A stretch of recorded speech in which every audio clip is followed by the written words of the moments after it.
We had a wonderful Sankt yesterday, and now we are almost done cleaning up most of the house after the party, and we are packed and ready to go away on our very special weekend.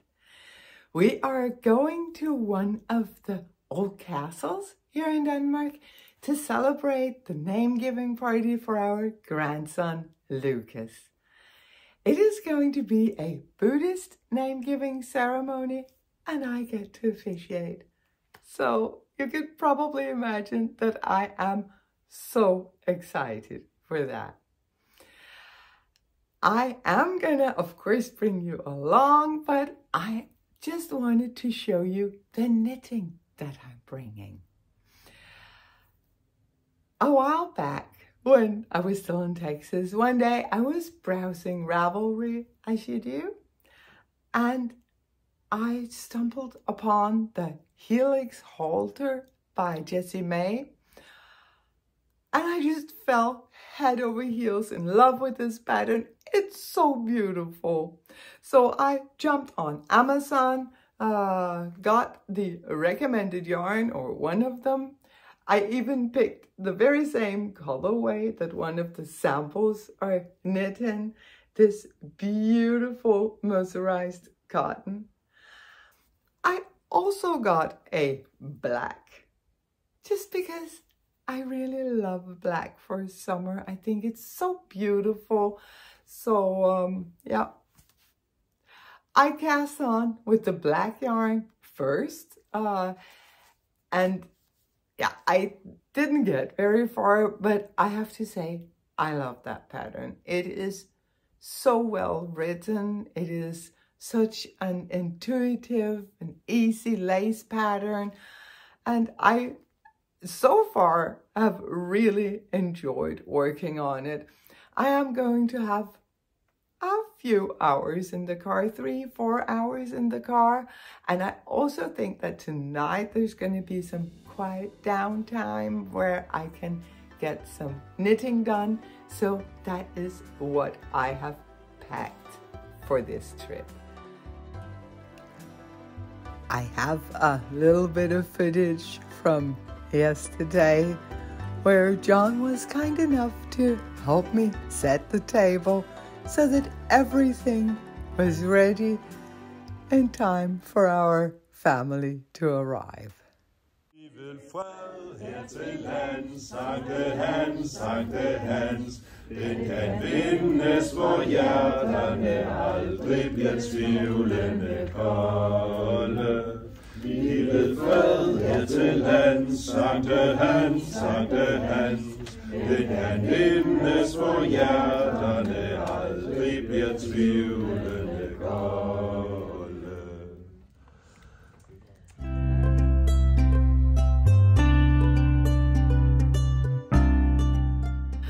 I will see you later at the castle. Now I better jump into the car where everyone is waiting for me.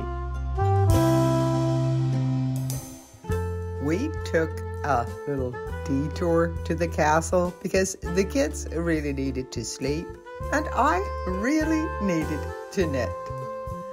When we arrived, we enjoyed the castle, the beautiful park around it. And the next morning, we started the preparations for Lucas's big day. Here at the very beginning of your life, it is impossible to know what lies ahead.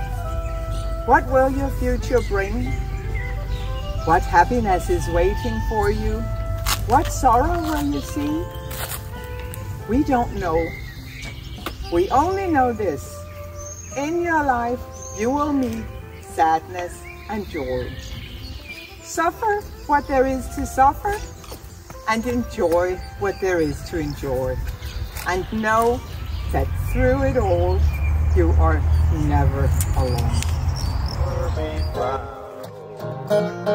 But the sun rolling high through the sapphire sky, he brings us small the endless round. In the circle of life,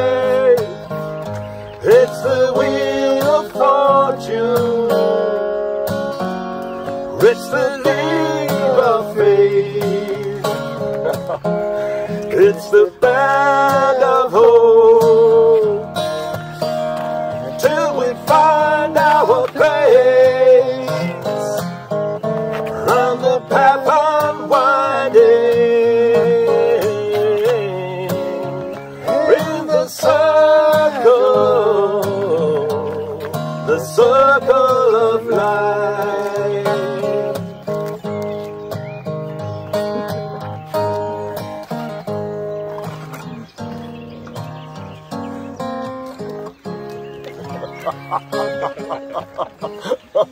And then he finished it. Thank you so much. Very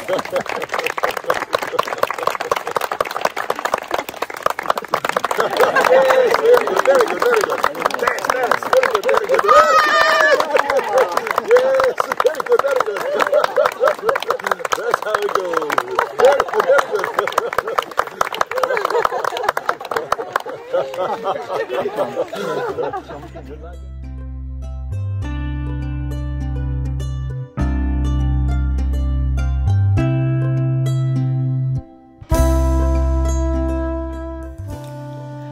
Good morning.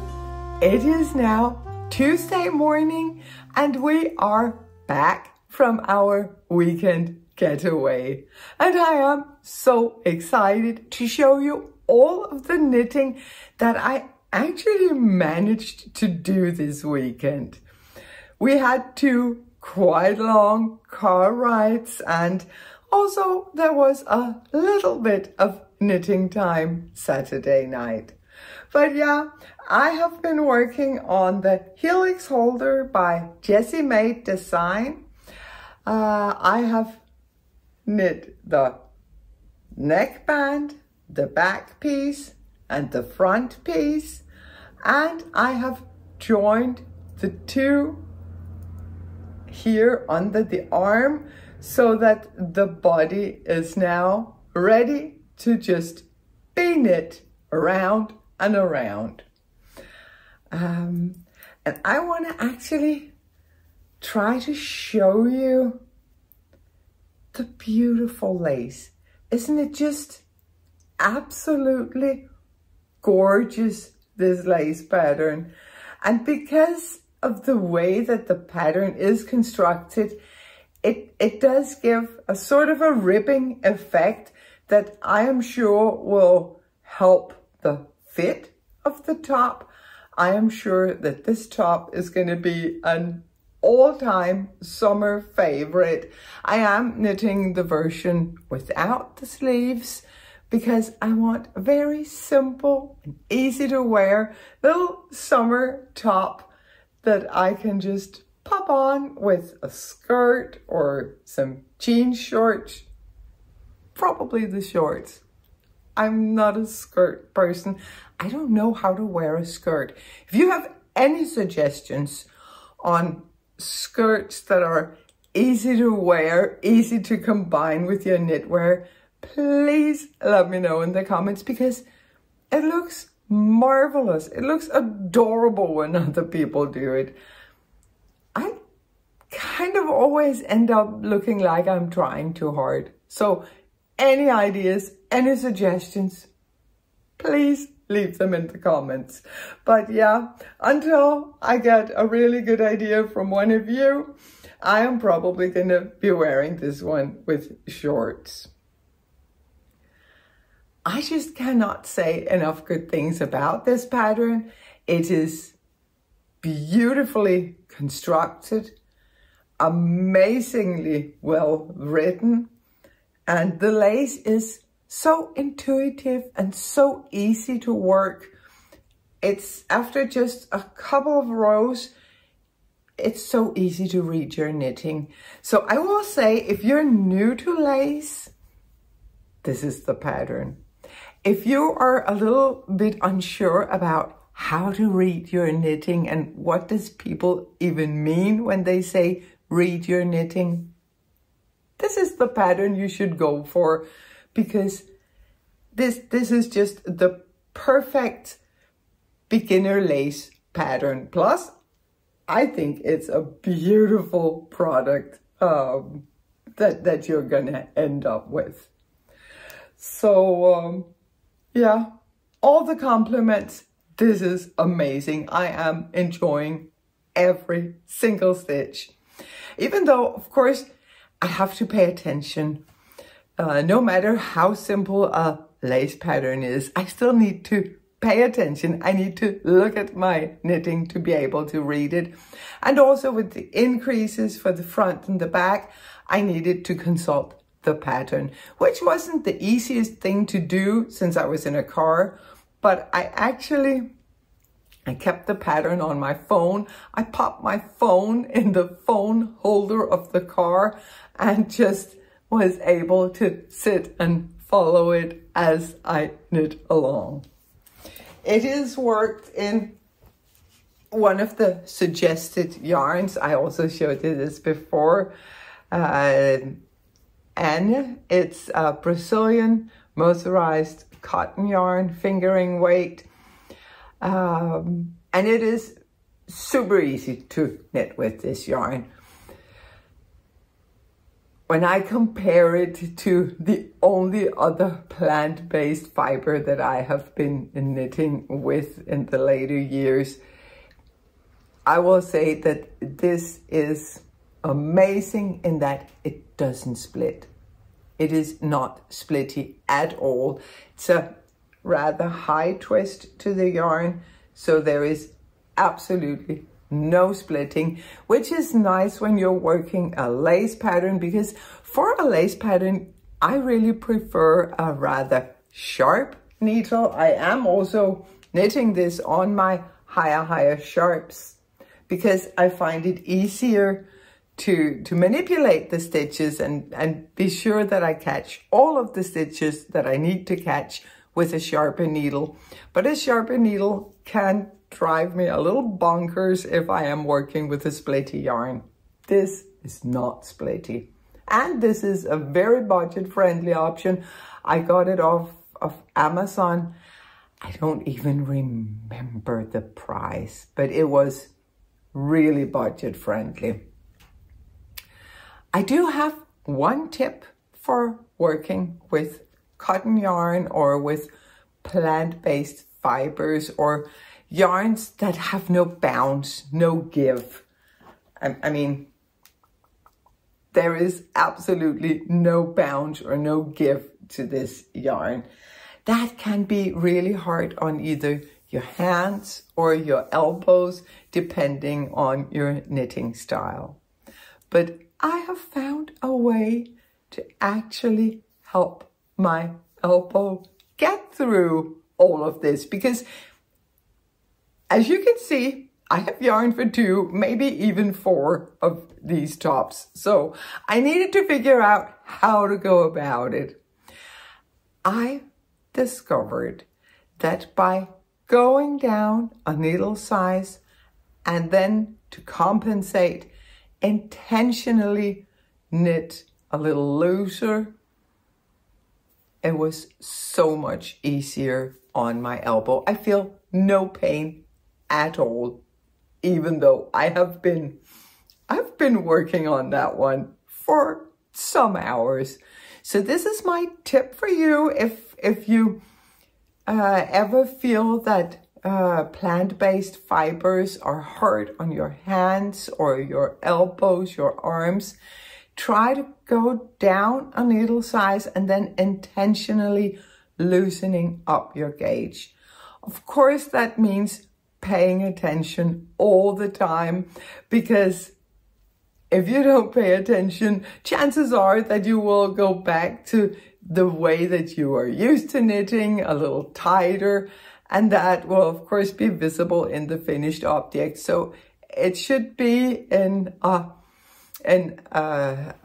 project where you are paying attention to your knitting, not a conversation piece or a watching television piece, but one of those knits that you just thoroughly enjoy immersing yourself in.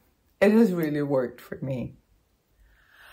I also just wanted to show you the shawl that Lucas was carried in during the name-giving ceremony. It is this wonderfully soft and fluffy thing that I actually knit for his older brother, John, for his name-giving party. In Denmark, the tradition is that at these occasions, the children are wearing dresses, long white dresses. If you are doing a christening in a church, then your child will be wearing a long white dress. Often it will be a family heirloom that has been passed down in generations. The dress that my children were wearing for their christening was the one that I was wearing, and all of my cousins has been wearing it. It was originally made with fabric from my grandmother's wedding dress. So that's a very typical thing to have, this family heirloom. But since they were going for Buddhist ceremonies with the boys, and since it's not a Brazilian tradition and the mother is Brazilian, we decided to go with just a big white fluffy shawl instead. So I made this one for little John, and now Lucas has used it too, and it's a dream. You can probably tell that it's a heavy shawl. It is worked in alpaca. It's actually worked in drops puna, which is a very budget-friendly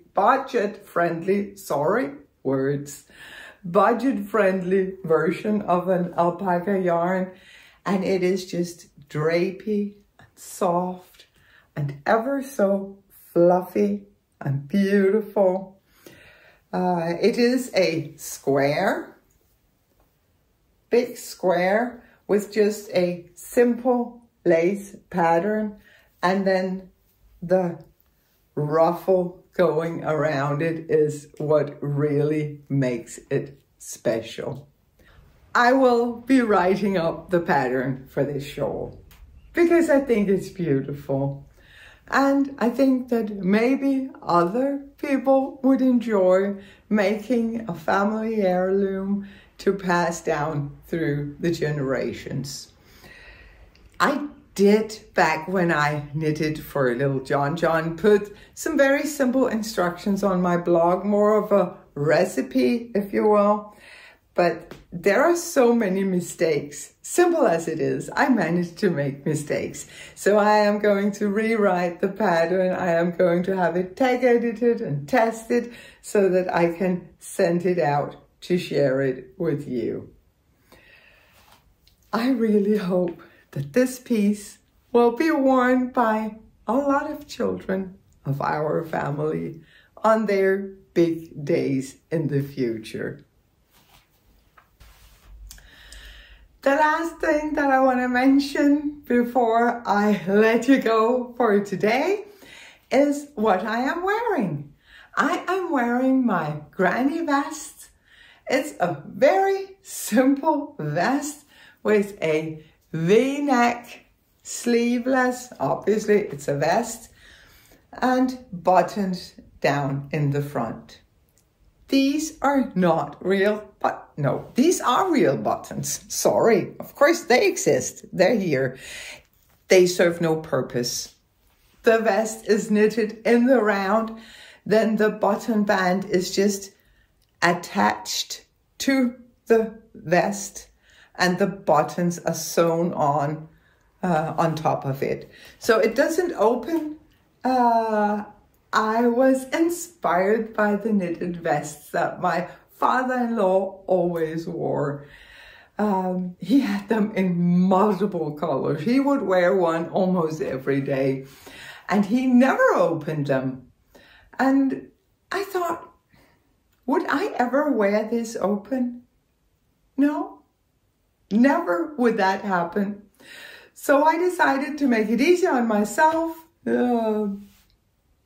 Get rid of some of the purling, just knit the thing in the round and attach the button band just for the look of it.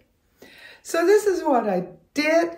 The yarn that I used is a merino from the Danish hand dyer by Killerik in her Fiftyfabulous colorway, a colorway that she created for me with all of my colors, all of the blacks, the grays, mauve, taupe, all the colors that I love.